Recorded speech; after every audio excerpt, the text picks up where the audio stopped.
Pasaka apie tai, kaip pelytė liūtą gelbėjo. Seniai, labai seniai, tolimame Afrikos krašte gyveno visų gyvūnų karalius liūtas.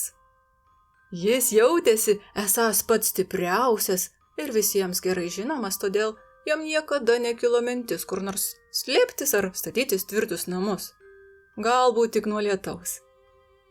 Vieną paprastą dieną liūtas ramiai miegojo savo urve, kai netikėtai išdykusi pelytė užšoko jam ant uodegos, nubėgo per nugarą, tada ant gauruotų karčių ir ėmė šokinėti jam ant galvos, lyg tramplyną būtų radusi. Liūtas kaip mat atsibudo. Atmerkęs akis, jis pamatė pelę, kuri dar spėjo tryptelti jam ant tarpuakio. Nieko nelaukęs liūtas ryžtingai griebė pelytę ir, laikydamas ją savo dideliais nagais, piktai suriaumojo. Kaip tu drįsti mane žadinti? Argi nežinai, kad aš esu žvėrių karalius? Kiekvienas, kuris trikdo mano poilsį, bus išvytas iš mūsų karalystės. Tokiems išdykusiems ir kitų negerbiantiems čia nėra vietos. Išsigando pelytė, ėmė drebėti ir liūto atsiprašė, o atsiprašiusi prašė paleisti ją. Prašau, neišvykite manęs, jūsų didenybė. Nenorėjau jūsų pažadinti, pažadinau netyčia. Aš tik žaidžiau ir nepastebėjau, kad trukdau. Prašau, paleiskite mane ir pažadu, kad būsiu jūsų draugė amžinai. Kas čia žino, galbūt vieną dieną galėsiu jūs išgelbėti nelaimėje. Liūtas pažvelgė į mažąją pelytę ir nusijuokė. Tu išgelbėsi mane, oi, kaip juokinga, nepatikliai tarė jis. Bet tu mane labai smagiai prajuokinai, nuotaika puiki, lyg išsimiegojus, todėl aš tave paleisiu.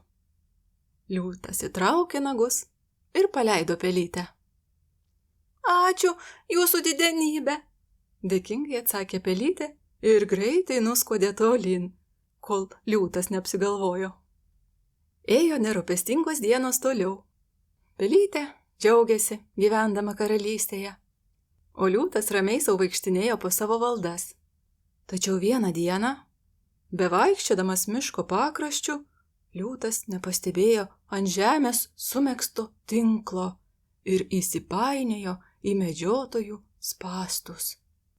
Kad ir kaip stengėsi, jis negalėjo išsilaisvinti ir su kiekvienu judesiu dar labiau įstrigo. Supratęs, kad nieko nebegali padaryti ir baisiai išvargęs, liūtas suriaumojo, atrodė ilgu ir garsiu griaustiniu, sudrebinusio mišką. Jį išgirdo visi gyvūnai, taip pat ir mažytė pelytė. Niekas nedrįso eiti liūto link, nei didžiuliai drambliai, nei lapės ar gazelės. Tačiau pelytė nei akimirką nedvejojo. Mano draugas liūtas pateko į bėdą, sušuko ji ir kuo greičiau nubėgo į tą pusę, iš kurios sklido liūto riaumojimas. Netrukus jį rado vargšą liūtą, pavargusi ir be vilties gulinti po suraizgytais medžiotojų spąstais. Laikykitės, jūsų didenybė, pelytė sušuko. Aš tuoj pat jūs ištrauksiu. Liūtas pakėlė liūdnas akis, bet nieko neatsakė. O pelytė, nieko nelaukdama, pradėjo aštriais dandukais graužti virves. Netrukus virvirų įskalynėje atsirado pakankamai didelė skylė ir liūtas, atsargiai kišdamas vieną koją, o tuomet ir storais karčiais papuoštą galvą, išlindo į laisvę. Ačiū, pelyte, netikėjau, kad tu man kada pagelbėsi, bet šiandien tu mane išgelbėjai iš pačios didžiausios nelaimės, nuolankiai tarė liūtas. Džiaugiuosi, kad gyveni su mumis ir esi tikra draugė. Pelytė nusišypsojo ir atsakė. Mano eilė, buvo atsidėkoti jūsų didenybę. Atsisveikino abu ir nužingsniavo kas sau, žinodami, kad šalimais visuomet yra draugas, galintis ištiesti leteną, net jei ir labai maža.